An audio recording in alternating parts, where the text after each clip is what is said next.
হুব্বুল ওয়াতানি মিনাল ঈমান, দেশ প্রেম ঈমানের অঙ্গ। এটা হাদিস না, এটা মওযু কথা। কি কথা?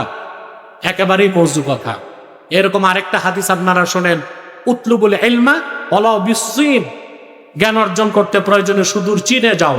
এটাও কোনো সহিহ হাদিস না, একটা মওযু কথা। ঈমানের অংশ হিসেবে আমরা দেশকে ভালোবাসি না। এই জন্য ভালোবাসি, বাংলাদেশ নিরাপদ থাকলে ইসলামের স্বার্থ রক্ষা হবে, বাংলাদেশ স্বাধীন থাকলে মুসলমানের স্বার্থ রক্ষা হবে।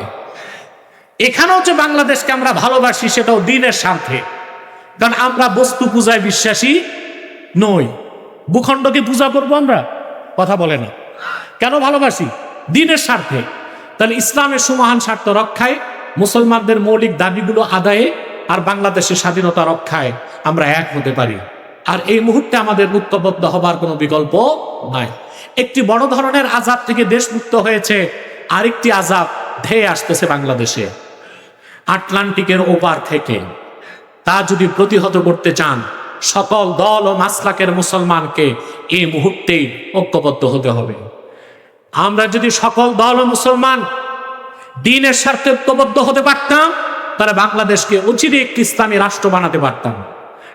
আমাদের প্রত্যেক মুসলমানের এটা স্বপ্ন, স্বপ্ন কিনা বলেন? কিন্তু আমরা তো এক হইতে পারতেছি না। ইসলামপন্থী রাজনৈতিক দলগুলো এক হচ্ছে নিজেরা নিজেরা না, এই একে হবে না।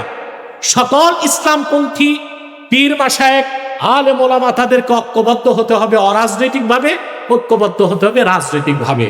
তাহলে বাংলাদেশে আমরা ইসলামের স্বার্থ রক্ষা করতে পারবো, মুসলমানদের সবগুলো দাবি আদায় করতে পারবো, বাংলাদেশের স্বাধীনতাকে আমরা রক্ষা করতে পারবো। পারবো না ইনশাল্লাহ ভাই?